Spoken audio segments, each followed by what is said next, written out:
welcome to Leaders of Tomorrow, India's only daily television platform for MSMEs. We bring you the biggest interviews to empower you, the MSME entrepreneur. Today on the show, I have with me Avijit Mitra. He's the CEO of Croma. We are talking all things retail today and bringing you expert tips on what you should keep in mind if you're in this space.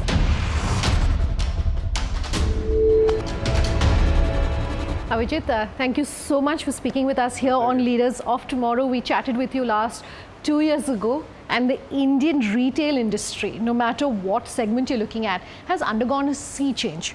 Maybe you can start this interview today by talking to our viewers about some of the biggest changes that you have seen at Croma. I think clearly a couple of things that I would like to talk about. One is the entire impact of digital influence on the entire industry and on the consumer.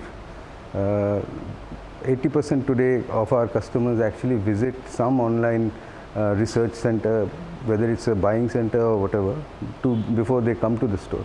That's a sea change from what has happened earlier. And I think the second one is the advent of GST and some of the other measures that are being taken to towards digital payments and so on. These are two big changes which are happening, and they're ongoing actually. Okay, you're saying 80%. Does this necessarily mean that you are looking at, say, a tier 1 market, or are the buying habits of those in a tier 2 also then similarly driven towards digital? So actually, when I said 80%, I'm talking about our cities, but we expect is that this will continue to grow across India, because so many smartphones being sold and the 4G coming into play. So there's going to be more and more digital influence that will play in the retail industry. Okay. Businesses like yours are, of course, changing to meet the demands of what is happening as far as digital is concerned. So my first question to you is, how are you as an organization perhaps changing internally? How are you perhaps as a leader changing to ensure that you're becoming these businesses of the future, that you're using more and more digital? So I think there are three things that I would like to talk about. Number one is that obviously, given the kind of digital influence that is there on the customers, we are also designing all our customer journeys right from the research stage to the post-sale service around digital. So it's more like digital offline, so to say. I think the second one is the application of big data to understand how the consumer actually is perceiving, personalization of offers, promotions, and so on. Everybody expects what is it for me rather than a general segment. So it's almost like segment of one that is playing out, and that is again a digital play.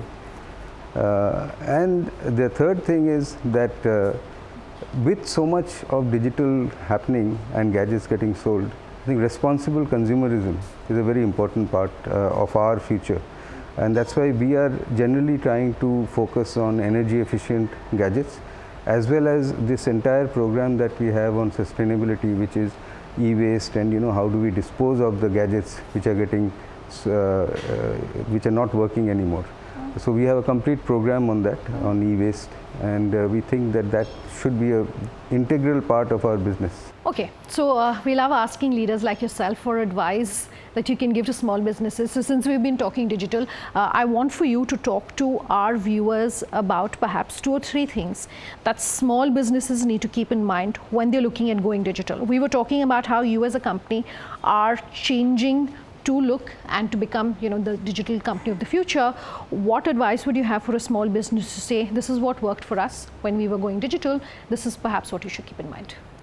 See, digital is going to be part of life going forward. So nobody has a choice about that. In the past, there were a lot of investments required. Today, with pay-as-you-use kind of solutions which are there, small businesses can also afford to do that. But at the same time, I would only caution that digital for the sake of digital can sometimes be very gimmicky without giving any return. So one has to be very careful in analyzing what digital to apply. How does the customer's journey become easier? Because if that doesn't happen, then it's not going to give ROI. So that focus has to be there. Otherwise, you're going to spend a lot of money on things which will not give a return. Could you give some specifics? You're saying digital for the sake of digital and not gimmicky. So for example, let's say virtual reality. Okay, it's an interesting thing, But in our industry, we are wondering whether just wearing something like this will really give you an impact as a customer. It's nice to wear and do some gaming and so on. But if I want to actually put it as a part of the retail journey, whether that kind of a perception is actually useful for buying is something which one has to be very cautious about. But something which enables, let's say, faster payment solutions or customer analytics. These are things which can be very effective for giving a return on investment. Okay, so are you saying that definitely use technology, definitely use digital, but be very careful about how much you need, and that should depend on the size of the business? Yes, and not only size of the business. I mean, big businesses can also blow up a lot of money. They'll probably blow up more money by investing in some things which will not give the return. Sure. So one has to be very careful about choosing what digital means. How does it actually help the customer? If it doesn't help the customer, then it's not going to give you the return. Either it should help the customer or it should give you back-end efficiency. Okay, I just want to push that a little further and try and understand how you decided what was important when it comes to using technology, because at a point when everyone is saying use AI, for instance, and you're a business that depends so heavily on analytics to understand your customers better, how do you decide what is good for your business and what is not? Yeah, so I think the main thing is that we should have a clear vision of exactly what we are trying to design, and that is not about technology. That is about understanding how am I designing the customer journey, which customer am I firstly targeting, and what is his journey, and therefore in that journey how does digital help, rather than say technology is there and apply it. Because today's world is such that if you can dream of a journey, technology will come. It's not the other way around, where you take a technology and you try to fit it in. We started this conversation by saying that perhaps no industry in India has seen as much change as the retail industry has. GST, of course, has changed the way all businesses have been impacted. But you've also had the other impact of having international majors now suddenly saying, hey, this is a very exciting market for us, and actually putting money where their mouth is. How has that changed? How are brands like yourself then adapting to this competition which is changing the market?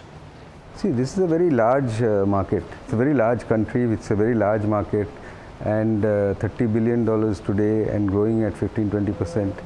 So I don't see, there's enough in the pie for everybody to enjoy. And also, one has to realize that an Indian's understanding of India is quite different from somebody who's coming in new.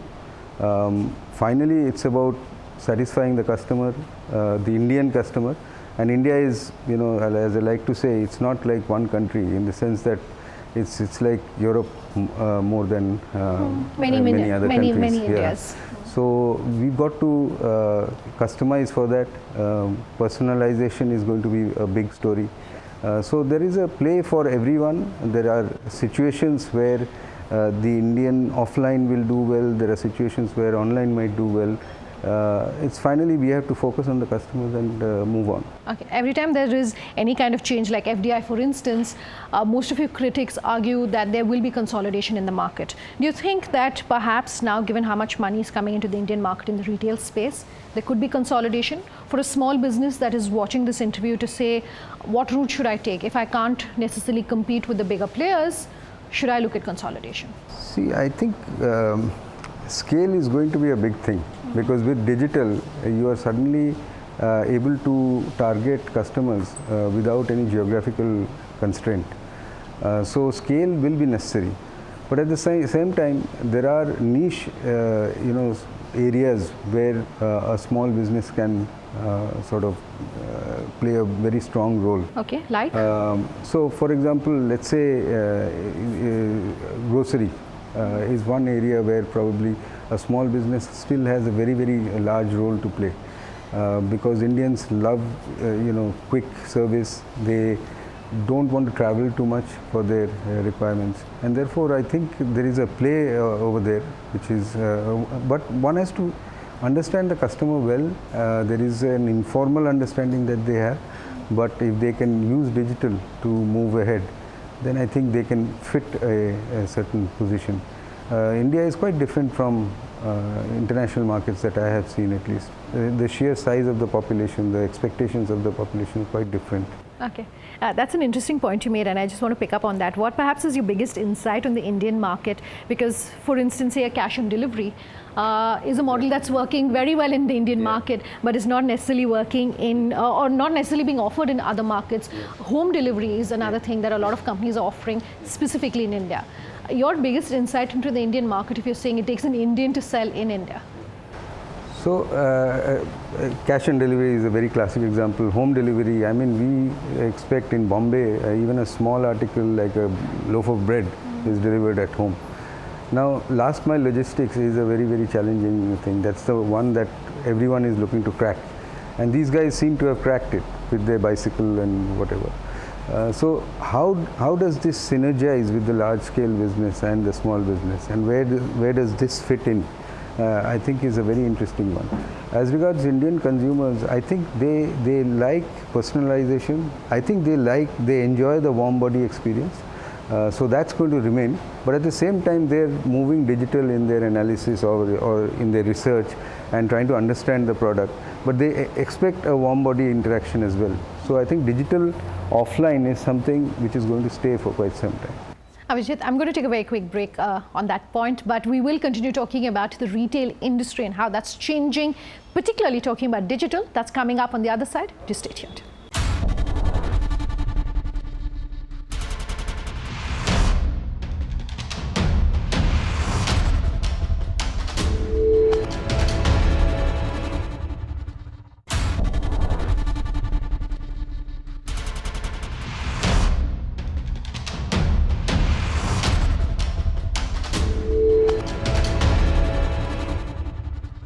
Welcome back with us here on Leaders of Tomorrow, and tonight bringing you expert tips on the retail industry with Croma Retail.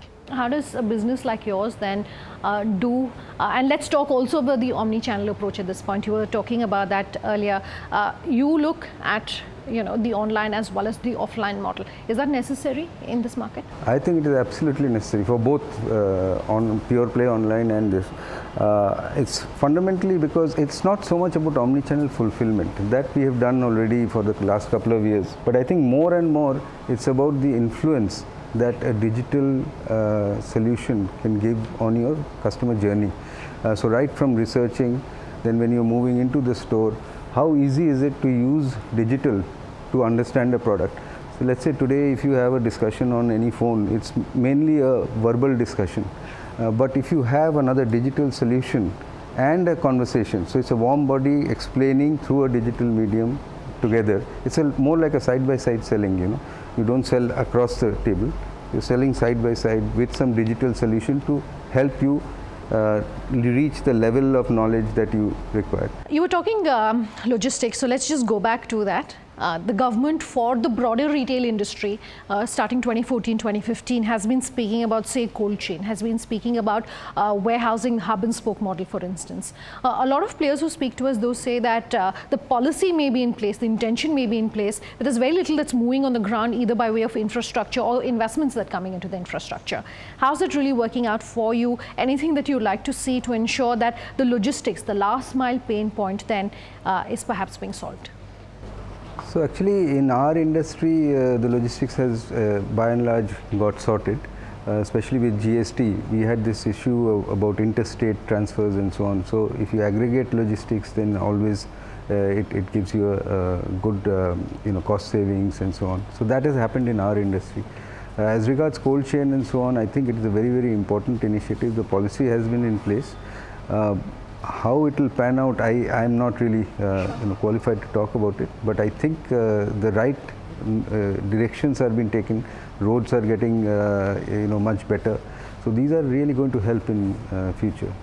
What do you think, though, is one thing that you definitely like to see by way of government commentary for your industry?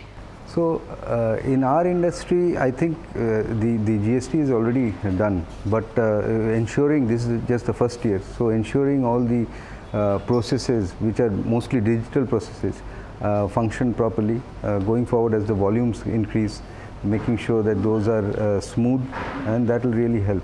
But otherwise, I think it's more around execution rather than anything new that has to be done. in a major way. Okay, we of course have seen a full year of demonetization as well. But you were talking earlier about financial players, fintech players. Do you think there's been enough of consumers then jumping onto the digital bandwagon? Did you, for instance, see any dip as far as your own demand is concerned, because consumers now are more and more being forced to go online? So we actually had a very good growth post demonetization, and that is primarily because anyway most of our customers were paying by card. But more importantly, we have enabled all types of digital payments in our stores. So right from UPI to wallets to all types of whichever you choose, you're allowed to do. And therefore, we didn't feel that. We felt, in fact, a positive move in that. I think it is important that this continues in terms of reducing the cash in the economy. But overall, we are positively impacted by the formalization of the Indian economy. Okay. Do you, and I'm sure you have a lot of conversations with smaller businesses, MSMEs, etc. Someone speaking to us on the Leaders of Tomorrow said something as basic as having enough CAs to understand GST and the biggest changes coming for businesses was a huge challenge once GST was in. Do you think those pain points have been resolved? Do you think small businesses have managed to factor in all of those changes and that business and the economy is going to be picking up? I think, I'm not very sure about this, but what I think is that there was a certain tendency among a lot of players to say, okay, this has come, but there'll be a alternative. It will get pushed back and so on. So people were not prepared in advance. We started preparing well in advance, and we didn't have any issue in transition. And I'm sure many people did that very well. But those who delayed it, they certainly felt there was a pressure at one point in time. But I think that should get resolved over a period of time. Okay, we're coming up on the festive season, and that's going to be a very busy period for you, of course, businesses in the retail space. Any tips for our viewers about how you're perhaps using technology to ensure that your stocking is done right? How perhaps you are speaking to consumers to ensure or understand maybe what trends this year they would like to see, and you're putting that in place? Yeah, so I think if you use digital effectively, so one is of course understanding what is moving in your own system and therefore what to reorder and so on. That is practically hygiene in retail today. You've got to have a robust inventory management system. Otherwise, inventory is the main cost and main driver of this business. So if you don't have inventory turns, then this business is very difficult to manage, because it's about cash flow turn. But in addition to that, how do you use all the social media? How do you use all the other digital solutions which are there to understand what is actually getting searched, what is actually getting researched by customers, and therefore what is the trend moving to? Is very, very important. If you don't keep track of that, things change very dramatically in our industry particularly. Even technology changes very fast. So if you don't keep track of that, then you're going to miss the bus. Okay, you were talking previously about how India is not like Europe in the sense that it has a lot of small, many Indias within India itself. And my question to you is more in terms of understanding trends ahead of the festive season. How different are the tastes perhaps when you're selling to a Bharat versus when selling to India? How do you ensure that you're effectively serving both using technology? So just I was mentioning about how to keep track of what is getting searched and what is actually the trend of the customer. So if you see in Gujarat, for example, a simple thing like atta chakki is a very, very popular thing. You don't see that across India. In Mumbai, areas where there are a lot of Gujaratis, atta chakkis sell well. You won't find an atta chakki here, I think. But in certain places, so it's about personalization of a geography, of preferably the individual. So that can only be enabled by digital. You can't do it by just researching, listening to a few people and coming out with a trend. And that is quite different across the country. So the kind of, let's say, mixer grinders which sell in South India are quite different because of the, the idlis and so on. So those are trends that one has to understand and move ahead of the curve. All right, as I'm closing this interview down, Avijit, perhaps you can give us a sense of maybe what the next year or two is looking like for you, the biggest changes that we were talking about in the retail industry. How excited are you about that? What's going to be the biggest driver of change for you? So I think clearly two things that we are looking at. One is rapid expansion. So we want to get into more and more tier 2, tier 3 towns. So I was mentioning to you earlier that we've been working on Rajasthan and Gujarat, the interior parts of those places. So we'll really go across India. We are currently metro focused. Of course, we'll continue to cluster, but at the same time, we'll go into the tier 2, tier 3, which are doing well for us. Wherever we are present, they're doing well. And the second is more and more, giving an experience which is a digital experience for the customer. Sure. So we are investing a lot of money on certain digital initiatives which we will complete in the next 3 to 4 years. Avijit, thank you very much for speaking with us here on Leaders of Tomorrow. That wraps up this special conversation tonight. If you have any feedback, any questions, any thoughts, here's how you let us know. Leaders of Tomorrow at timesgroup.com is our email ID on social media. Tweet at me at Sunanda_J or LOT_ET now, which is our official Twitter handle. Also get in touch with us on Facebook. Leaders of Tomorrow on ET Now is our Facebook page. Thanks very much for watching. Have a good night.